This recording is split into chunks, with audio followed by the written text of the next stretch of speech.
Hello and welcome back. I had the most ridiculous day at work that ended up going 2 hours longer than it was supposed to because crises that were not of my making but that I had to solve anyway, so that's exciting. Anyway, I think the crisis has been averted. Well, one of them anyway. We'll see about the rest tomorrow because I'm tired. And I've got books. I've got a stack of books that is up to my chin from my desk. So I've got a rather large book haul, but it was my birthday last week and I turned 40, which was exciting. So I'm not sorry I got a lot of books. So anyway, work is over, thank goodness. And I did have to keep reminding myself, they're just students, they're just learning. They're students, they're just learning. It's fine, nobody died. Anyway, it'll be fine. And I have books, one of which is, oh, I can't pronounce this, Narinja, The Bitter Orange Tree by Joka Al-Harti. She is from, where is she from? Oman. She's from Oman. She published the book, what's it called? What was her first book called? I read it, Celestial Bodies. It was a good one. And it was the first book from an Omani author that I think I'd ever read. And then I found this one at a not a used bookstore, at the independent bookstore that's dangerously close to me. It's practically right next to me.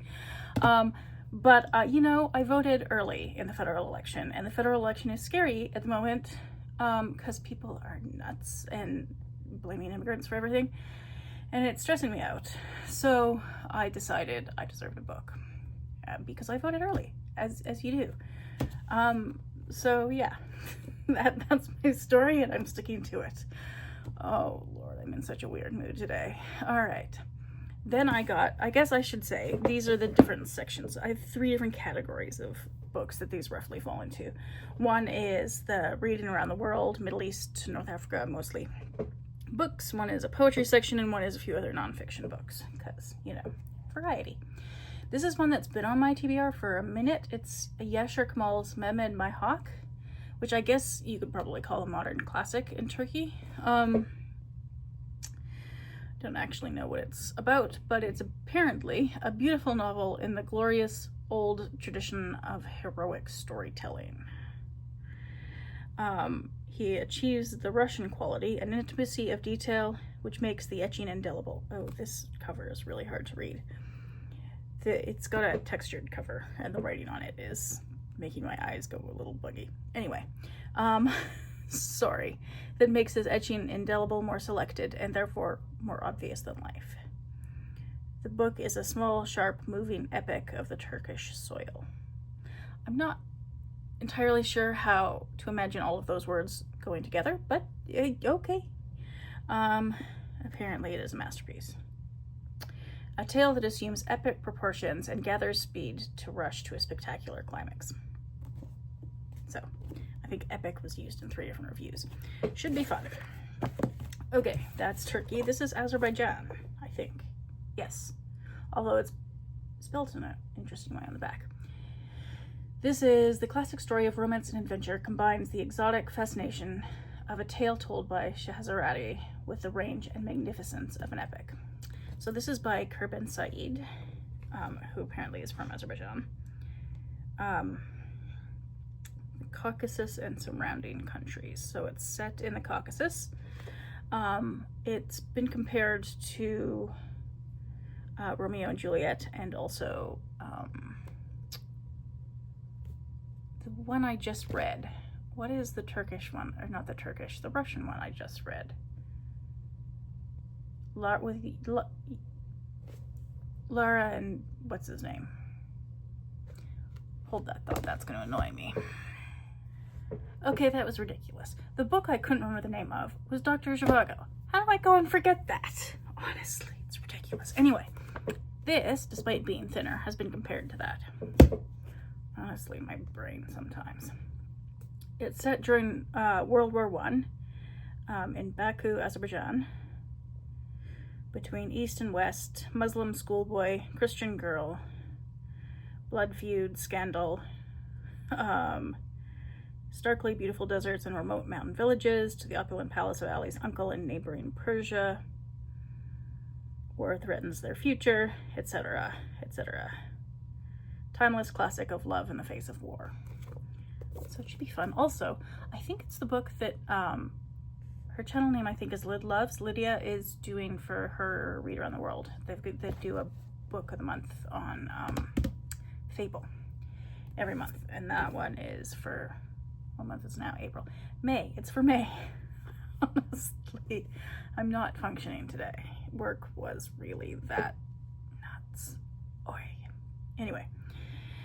Okay, now I've got The Crossing, My Journey to the Shattered Heart of Syria by Samar Yazbek.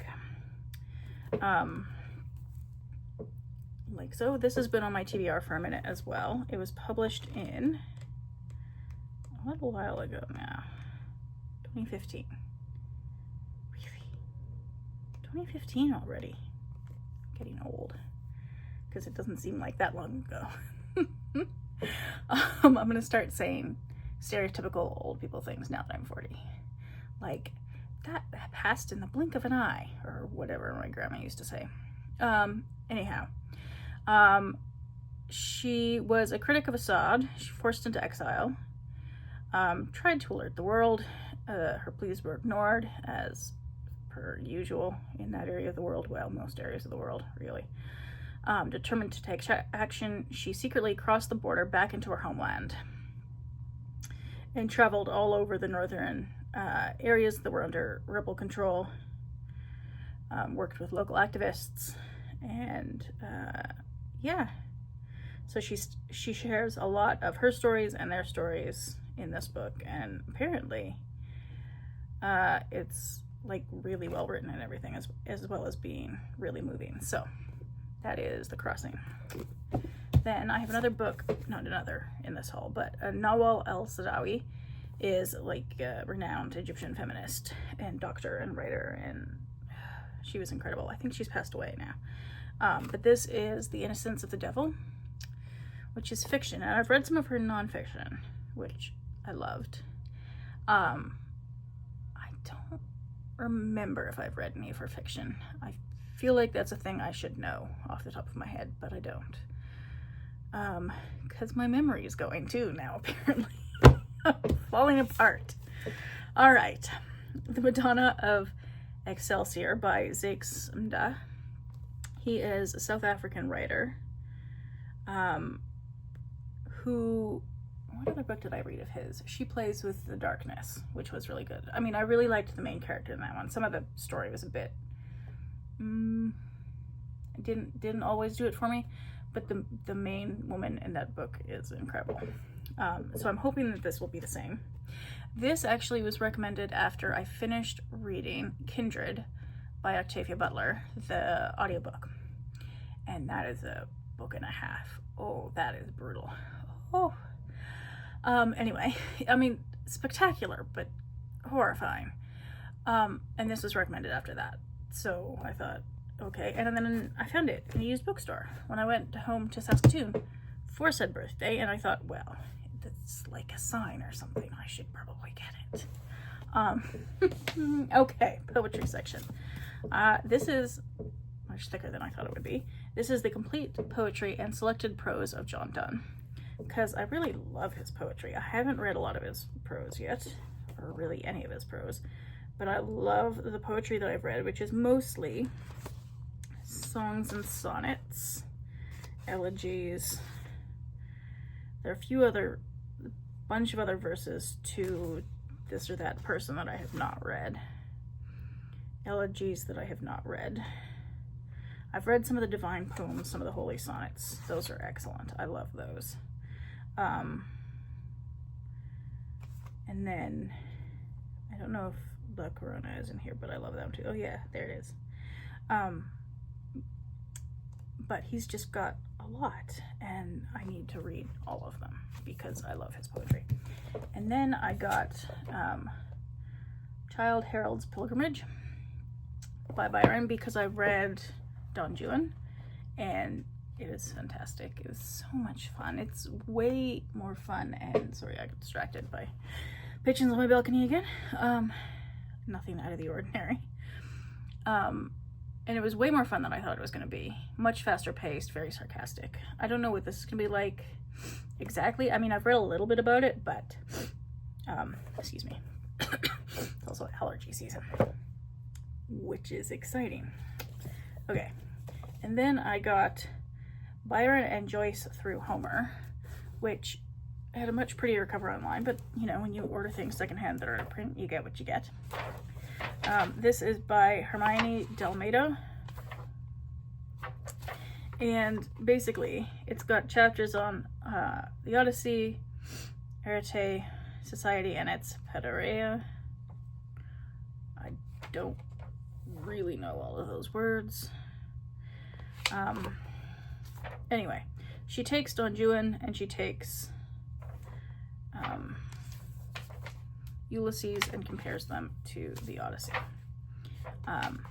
Now, the Odyssey and Ulysses have been compared to each other a lot. The introduction of Byron into the conversation is new to me anyway. Whether or not that's new to other people, I don't know. So I thought I will give it a try. Oh, this I also found at the used bookstore. This was exciting. Nuala ni Domnail. Apologies for my bad Irish pronunciation. This is Selected Poems. Rogha Danta. I really can't pronounce things in Irish. But this I found because, well, I got it because it's bilingual. So it's got the Irish on the one side and the English on the other. And I don't know if I'll ever actually learn Irish, but I'm sort of dabbling at the moment, which might be as far as I ever go.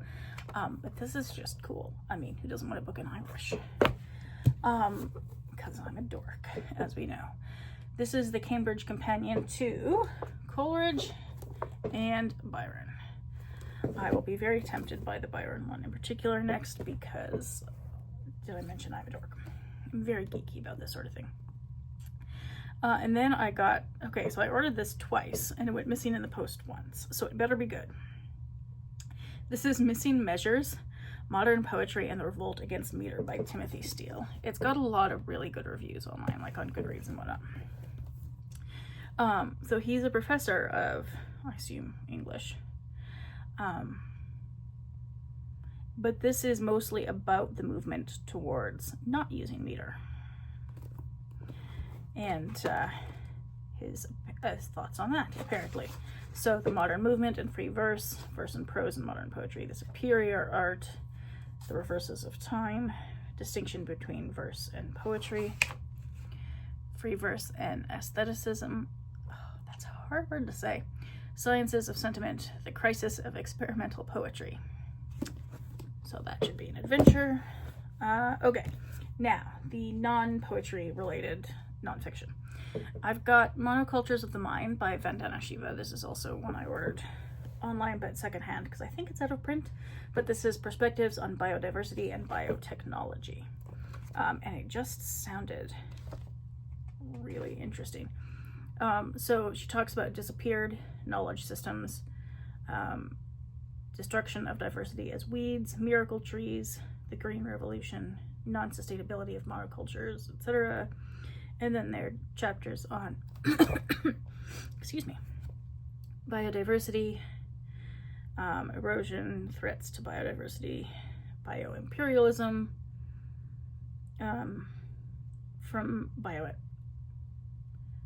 lost the ability to speak there for a second, from bioimperialism to biodemocracy, and then different biotechnologies and patents and privatization and so on.